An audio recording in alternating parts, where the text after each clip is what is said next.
भो छात्राः सुप्रभातम्।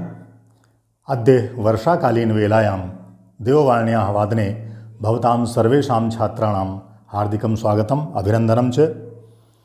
अद्य अहं तव समक्षे व्याकरणस्य अन्तर्गत समासविषये चर्चां करिष्यामि।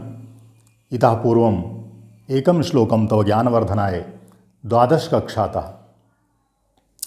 अल्पज्ञ एव पुरुषः प्रलपत्यजस्रम् अल्पज्ञ एव पुरुषः प्रलपत्यजस्रम् पाण्डित्यसम्भ्रतमतिस्तुमितप्रभाषी औकांस्यं यथाति कुरुतेतितरां निनादम् औ तद्वत् सुवर्णमिह नैव करोति नादम् औ तद्वत् सुवर्णमिह नैव करोति नादम्। अयं श्लोकः द्वादशकक्षायाः संस्कृतपाठ्यपुस्तक भास्वतीतः उद्धृतः अस्ति। अस्मिन् श्लोके कविः कथयति यत् अल्पज्ञः पुरुषः अज्ञानी पुरुषः अजस्रं निरन्तरं प्रलपति व्यर्थस्य वार्तालापं करोति। अपरतः ज्ञानी मनुष्यः पाण्डित्यपूर्णं वार्तालापं करोति, सः मितभाषी भवति, सः व्यर्थ प्रलापं न करोति। यथा कांस्यम् अतितरां निनादं कुरुते, बहुनिनादं करोति, अपरतः सुवर्णं निनादं न करोति। हिंदी भाषायाम अर्थम। प्यारे बच्चों, ये श्लोक 12वीं कक्षा की संस्कृत की पाठ्यपुस्तक भास्वती के सूक्ति सौरभम नामक पाठ से लिया गया है। बहुत ही सुंदर संदेश देता है हम सभी को। हमें व्यर्थ में बकवास नहीं करनी चाहिए। बड़े सुंदर उदाहरण के द्वारा इसे इसी श्लोक में स्पष्ट किया गया है। कहते हैं जो अल्पज्ञ मनुष्य होता है, अर्थात कम ज्ञान रखने वाला अथवा अज्ञानी मनुष्य, वो व्यर्थ का वार्तालाप ज़्यादा करता है। व्यर्थ की बकवास जिसको कहते हैं, प्रलाप, वो अधिक करता है। जबकि ज्ञानी मनुष्य मितभाषी होता है, कम बोलता है, जो बोलता है सही बोलता है, सुंदर बोलता है, दूसरों को अच्छे लगने वाला बोलता है। उदाहरण भी बहुत सुंदर दिया गया है। जैसे कांसा एक धातु होती है जिसके बर्तन भी बनते हैं। वो कांसे की धातु शोर बहुत करती है, झंकार बहुत करती है, निनाद बहुत करती है। जबकि सोना धीर गंभीर होता है, वो निनाद नहीं करता, वो शब्द नहीं करता जोर का। तो इसी प्रकार से जो ज्ञानी मनुष्य होते हैं, विद्वान मनुष्य होते हैं, वो सुवर्ण के समान होते हैं। जबकि अल्पज्ञ मनुष्य, व्यर्थ का प्रलाप करने वाले, वो कांसे जैसे होते हैं। ठीक इसी भाव का एक श्लोक अन्यत्र भी कहा गया है। आपने सुना होगा, नहीं सुना है तो उसको भी सुनिए। संपूर्ण कुंभो न करोति शब्दम अर्धो घटो घोषमुपैति नूनम। संपूर्ण कुंभो न करोति शब्दम अर्धो घटो घोषमुपैति नूनम। और विद्वान् कुलीनो न करोति गर्वम् और गुणैर्विहीनो बहुजल्पयन्ति। गुणैर्विहीनो बहुजल्पयन्ति। जैसे भरा हुआ घड़ा शब्द नहीं करता, लेकिन जो खाली घड़ा होता है या आधा भरा हुआ घड़ा होता है, वो बहुत शब्द करता है, बहुत आवाज़ करता है। इसी प्रकार से जो विद्वान मनुष्य होते हैं, वो भरे हुए घड़े के समान होते हैं। वो व्यर्थ की बकवास नहीं करते, प्रलाप नहीं करते। जबकि गुणों से हीन मनुष्य उस अधजल गगरी के समान होते हैं, जो व्यर्थ का प्रलाप करते रहते हैं। अधजल गगरी छलकत जाए, हिंदी भाषा में भी कहा गया है। तो मैं समझता हूँ आपको इस श्लोक का संदेश ज़रूर मिल गया होगा कि हमें भी मितभाषी होना चाहिए, व्यर्थ का प्रलाप नहीं करना चाहिए। अब आते हैं हम व्याकरण की ओर। और व्याकरण में जैसा कि हमने आपको बताया, समास के बारे में हम आज आपको बताएंगे। समास क्या होते हैं, समास का अर्थ क्या होता है, समास के भेद क्या होते हैं, ठीक है, और उनके उदाहरण दे करके हम आपको समझाएंगे। देखिए, समास का जो शाब्दिक अर्थ होता है वो होता है संक्षेप। समास का शाब्दिक अर्थ होता है संक्षेप करना। और अगर संस्कृत के हिसाब से इसकी व्युत्पत्ति देखी जाए समास की, तो समास शब्द बना है सम उपसर्ग, अस धातु और घय प्रत्यय लगा करके, ठीक है। समास शब्द सम उपसर्ग, अस धातु और घय प्रत्यय का योग करके निष्पन्न होता है, ठीक है। इसका अर्थ होता है समसनम इति समासः, संक्षेप करना ही समास है। और आपको हम ये बताना चाहेंगे कि जैसे संधियां होती हैं, उपसर्ग होते हैं, प्रत्यय होते हैं, उसी तरह से समास भी शब्द संरचना के एक महत्वपूर्ण घटक हैं। समास भी ये शब्द संरचना करते हैं। कैसे? किसी नियम विशेष के आधार पर दो या दो से अधिक पदों के एक होने को समास कहते हैं। जब दो या दो से अधिक पद होते हैं और उनको एक विशेष नियम के आधार पर संक्षिप्त कर दिया जाता है, तो उसे क्या कहते हैं? समास या समस्त पद कहते हैं। और जब वही उस नियम के आधार पर अलग अलग बढ़ जाते हैं तो उसको समास विग्रह कहते हैं, ठीक है। अब आप समझ गए होंगे। समास का शाब्दिक अर्थ होता है संक्षेप करना। यह शब्द संस्कृत शब्द के सम उपसर्ग, अस धातु और घय प्रत्यय जोड़ करके निष्पन्न हुआ है। इसका तात्पर्य होता है जब दो या दो से अधिक पद हों, दो पद भी हो सकते हैं, दो से अधिक भी पद भी हो सकते हैं, चार भी हो सकते हैं, पांच भी हो सकते हैं। और संस्कृत के तो बाणभट्ट जैसे जो महान कवि हुए हैं, उन्होंने तो कितने कितने शब्दों को मिला करके एक शब्द बनाया है समास करके। उसके हमको फैक्टर विभाजन करने पड़ते हैं, माने समास विग्रह करना पड़ता है, तब उसका अर्थ स्पष्ट हो पाता है। तो इसलिए दो या दो से अधिक पदों को जब किसी विशेष नियम के आधार पर, क्या नियम होंगे वो आपको अलग अलग समासों में बताए जाएंगे, तो जब उन नियमों के आधार पर संक्षिप्त कर दिया जाता है, एक पद बना दिया जाता है, तो उसे समास कहते हैं। अब आप समझ गए होंगे, ठीक है। दो पद इसमें बहुत महत्वपूर्ण हैं, जो आपके प्रश्न में भी पूछे जाते हैं। हाई स्कूल, इंटर दोनों कक्षाओं में समास के प्रश्न आते हैं कि आप समास विग्रह कीजिए या समस्त पद बनाइए। समस्त पद माने एक करना, समास विग्रह करना माने उसके फैक्टर कर देना, अलग अलग पदों में विभाजन कर देना। तो दोनों तरह से प्रश्न आता है, तो आपको दोनों क्रियाविधियां आनी चाहिए।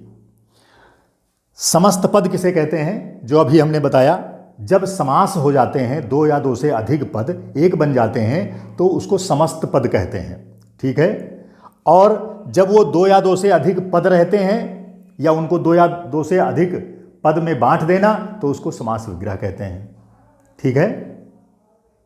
जब समास विग्रह दिया होगा तो हमें समस्त पद बनाना होगा, जब समस्त पद दिया होगा तो हमें उसका समास विग्रह करना होगा, ठीक है। तो दो या दो से अधिक पदों को एक कर देना ये समस्त पद होता है। और जब समस्त पद को दो या दो से अधिक पदों में बांट दिया जाता है, विभक्त कर दिया जाता है, तो उसे क्या कहते हैं? समास विग्रह। तो इन दो पदों को आपको जरूर समझ लेना चाहिए। अब आते हैं हम समास के भेद पर। समास कितने प्रकार के होते हैं? देखिए, समास का जो पहला भेद है वो है अव्ययी भाव समास। अभी हम इसके बारे में संक्षेप में बताते हैं, जब हम उदाहरण सहित इसको अलग से बताएंगे तब आप विशेष रूप से और अधिक समझ जाएंगे। अभी आप समझ लीजिए कि समास होते आखिर कितने हैं। पहला समास होता है अव्ययी भाव समास। इसकी परिभाषा है पूर्व पद प्रधानः अव्ययी भावः। पूर्व पद प्रधानः अव्ययी भावः, जिसमें पूर्व पद प्रधान होता है और वो अव्यय कोई न कोई होता है, उसे अव्ययी भाव समास कहते हैं। इसमें एक शर्त है, अव्ययी भाव समास में पहचान है इसकी कि इसमें अव्यय होता है, ठीक है। पूर्व पद प्रधानः अव्ययी भावः माने पूर्व पद इसमें प्रधान होता है और अव्यय होता है वो अव्ययी भाव समास होता है। तत्पुरुष समास दूसरा है तत्पुरुष समास। तत्पुरुष समास किसे कहते हैं? संक्षेप में परिभाषा है, उत्तर पद प्रधाना तत्पुरुषा। उत्तर पद प्रधाना, जिसमें उत्तर पद प्रधान हो वो तत्पुरुष समास है। अब उत्तर पद क्या होता है? हमने आपको बताया समास दो या दो से अधिक पदों से मिलकर बना होता है। तो तत्पुरुष समास में जब दो पद होंगे तो जो उत्तर पद होगा, उत्तर माने बाद वाला पद, ठीक है, उत्तर पद माने बाद वाला जो पद होगा वो प्रधान होगा, ठीक है। तो उत्तर पद प्रधाना तत्पुरुषा, जिसमें जिस समास में बाद वाला पद उत्तर पद प्रधान होता है उसको तत्पुरुष समास कहते हैं। एक उदाहरण दे देते हैं, जैसे विद्याहीना। विद्याहीना ये एक शब्द बना, जब इसको हम फैक्टर कर देंगे तो ये बन जाएगा विद्याहीना। तो इसमें जो हीन पद है वो प्रधान है। जब किसी की मूर्खता को साबित करने के लिए कह दिया जाता है विद्याहीन, वो तो विद्याहीन है, वो पढ़ा लिखा नहीं है, तो हीन शब्द जो है वो महत्वपूर्ण है। तो इसमें उत्तर पद प्रधान होता है। और ये जो अव्ययी भाव समास है इसका एक उदाहरण अभी समझ लो, जैसे यथाशक्ति। यथाशक्ति इसका विग्रह होता है वो शक्तिम अनतिक्रम में होता है। हिंदी में आप इसका विग्रह करेंगे तो शक्ति के अनुसार होगा, संस्कृत में जो विग्रह होगा तो शक्तिम अनतिक्रम में, ठीक है। और जो हिंदी के विद्यार्थी हैं वो भी ये समास समझ लें, क्योंकि हिंदी में भी यही समास हैं। बस अंतर ये है कि संस्कृत में फैक्टर होते हैं, समास विग्रह संस्कृत में होता है, हिंदी में हिंदी के अनुसार समास विग्रह होता है। तो हम आपको हिंदी में भी बताएंगे, संस्कृत में भी फैक्टर बताएंगे, तो आप समझ लीजिए। जैसे यथाशक्ति है उसका हिंदी में जो विग्रह होगा वो शक्ति के अनुसार होगा, संस्कृत में विग्रह होगा शक्तिम अनतिक्रम में। ऐसे जो तत्पुरुष का उदाहरण हमने बताया विद्याहीना, उसका विग्रह संस्कृत में तो विद्याहीना होगा, लेकिन हिंदी में विद्या से हीन, ठीक है। अब आते हैं तीसरे पर। तीसरा है कर्मधारय समास। लेकिन कर्मधारय समास आप अलग से मत समझिए, ये तत्पुरुष का ही एक भेद है, लेकिन हम उसको अलग से ही पढ़ेंगे, क्योंकि उसके उदाहरण भी अलग हैं, उसके नियम भी अलग हैं विग्रह करने के। तो तत्पुरुष का एक भेद होता है कर्मधारय, जो हमारा तीसरा समास है। इसमें कई विशेष नियम होते हैं, लेकिन हमने यहाँ पर एक विशेष नियम लिख रखा है, विशेषण विशेष्य भाव। जहाँ पर विशेषण विशेष्य भाव संबंध होता है वो कर्मधारय समास होता है। वैसे और भी इसके नियम हैं, वो हम आपको बाद में बताएंगे। अभी यहाँ पर एक समझ लीजिए मुख्य रूप से कि विशेषण विशेष्य भाव जहाँ प्रमुख होता है वहाँ पर कर्मधारय समास होता है। जैसे घनश्याम, कृष्ण सर्प, ठीक है, ये जो उदाहरण हैं ये कर्मधारय समास के हैं। घनश्याम, श्याम कैसे हैं? घन के समान, ठीक है, मेघ के समान। कृष्ण सर्पा, सर्प कैसा है? कृष्ण, काला। तो ये विशेषण है, एक पद इसमें, एक है विशेष्य। अब उसको हम विस्तार से बताएंगे जब हम अलग से समास बताएंगे इनको एक एक करके। अभी यहाँ पर आप संक्षेप में समझिए। फिर आता है हमारा कर्मधारय का ही एक भेद है द्विगु समास। द्विगु, दा में व लगी है, द्विगु समास। द्विगु समास, इसकी क्या विशेषता होती है? इसका जो लक्षण है वो है संख्या पूर्वो द्विगु। संख्या पूर्वो द्विगु, जो संख्या पूर्वक माने जिसमें पूर्व पद संख्यावाची हो वो द्विगु समास होता है। ये इसकी पहचान है।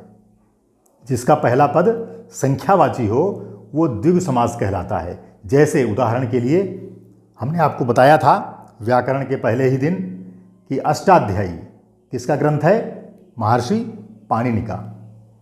तो जो महर्षि पाणिनि का व्याकरण का ग्रंथ है अष्टाध्यायी, ये कौन सा इसमें समास होगा?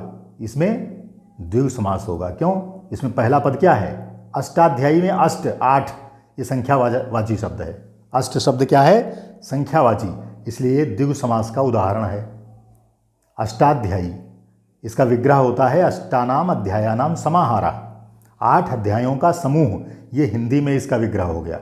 फैक्टर हो गया। ठीक है, तो संख्या पूर्वो द्विगु, ये लक्षण है द्विगु समास का, समझ गए होंगे। अब आता है बहुब्रीहि समास। इसका लक्षण है अन्य पद प्रधाना बहुब्रीहि। बहुब्रीहि समास में अन्य पद प्रधान होता है, इसलिए इसका लक्षण है अन्य पद प्रधाना बहुब्रीहि। जिसमें अन्य पद प्रधान हो वो बहुब्रीहि समास है। अन्य पद का मतलब अगर दो पद हैं तो उसमें कोई तीसरा ही अर्थ होगा, पद होगा जो प्रधान होगा। ठीक है, उसमें जैसे चक्रपाणि एक उदाहरण है। चक्र है, पाणि माने हाथ में जिनके, ये हिंदी में हमने उदाहरण, संस्कृत में जो इसका विग्रह होगा चक्रम पाणौ यस्य सा। चक्र है, पाणि माने हाथ में जिनके, वो जो अर्थ आएगा वो प्रधान होगा। ये चक्रपाणि कौन होते हैं? चक्रपाणि जिनके हाथ में चक्र होता है। कौन होते हैं? हाँ ठीक, भगवान विष्णु के हाथ में होता है। ठीक है, कृष्ण के हाथ में भी सुदर्शन चक्र था, तो उनके हाथ में चक्र होता है। तो इसलिए चक्रपाणि, इसमें जो कृष्ण या विष्णु जो पद है वो अन्य पद है, वो इसमें नहीं आया है चक्रपाणि में। एक चक्र है पद, एक पाणि पद है, लेकिन जो कृष्ण या विष्णु आया वो अन्य पद है, वो मुख्य है। तो इसमें अन्य पद प्रधान होता है, वो बहुब्रीहि समास होता है। तो ये बहुब्रीहि का लक्षण हो गया। अब हमारा लास्ट छठा समास है द्वंद्व। ठीक है, द्वंद्व समास। इसके नाम में ही देखिए स्पष्ट है द्वंद्व। द्वंद्व कहाँ होता है? द्वंद्व का मतलब होता है दो पर दो जब हों, वहाँ पर द्वंद्व होता है। द्वंद्व का मतलब ये होता है दो लोग उसमें होंगे। ठीक है, इसका जो लक्षण संस्कृत में है वो है चार्थे द्वंद्वा। चार्थे द्वंद्वा, चार्थे का मतलब च अर्थे द्वंद्वा। चार्थे में संधि विच्छेद कर दो। हमने आपको संधियाँ बताई हैं। यहाँ पर दीर्घ संधि है चार्थे, च प्लस अर्थे, आ मिलके बड़ा आ हो गया, दीर्घ आ हो गया, तो बन गया चार्थे। माने च के अर्थ में द्वंद्व समास होता है। ठीक है, च के अर्थ में द्वंद्व समास होता है। ये इसलिए कहा गया, चा माने होता है और, चा माने और। आप जब हिंदी में इसकी परिभाषा लिखेंगे तो क्या लिखेंगे? और के अर्थ में द्वंद्व समास होता है। और का संस्कृत में च शब्द होता है, और के लिए आता है, इसलिए यहाँ पर चार्थे द्वंद्वा लिखा गया है। ठीक है, तो इसमें दो पद होते हैं, दो से ज़्यादा भी हो सकते हैं, लेकिन इसमें चा का प्रयोग होता है। दो पद हैं तो उनके बीच में आगे पीछे चा का प्रयोग होगा। जैसे राम लक्ष्मणौ, जब विग्रह करेंगे तो दोनों पदों के बाद में च लगेगा, रामः च लक्ष्मणः च। ठीक है, हिंदी में आप विग्रह करेंगे इसका राम लक्ष्मणों का, तो राम और लक्ष्मण, हिंदी में बस राम और लक्ष्मण यही लिखेंगे। संस्कृत में लिखेंगे तो रामः च लक्ष्मणः च। ठीक है, द्वंद्व समास में हमेशा दो होंगे, या तीन भी हो सकते हैं, चार भी हो सकते हैं, जितने भी होंगे सब में चा लगेगा। ठीक है, अगर सुख दुखे है तो सुखम च दुखम च, राम कृष्णो है तो रामः च कृष्णः च, राम और कृष्ण, सुख और दुख, लाभ और हानि, ये हिंदी में ऐसे और करके लिखा जाएगा। तो ये 6 समास होते हैं। आज हमने आपको ये 6 समास बताए और इनके लक्षण भी बताए, इनके बारे में एक एक उदाहरण भी दे करके बताया। अब हम विस्तार से एक एक समास के उदाहरण देते हुए इनको हम स्पष्ट करेंगे। ठीक है, अब आज के लिए इतना ही, लेकिन आप इनको उत्तर पुस्तिका में लिखिए और उसके बाद घर से याद करके आइए।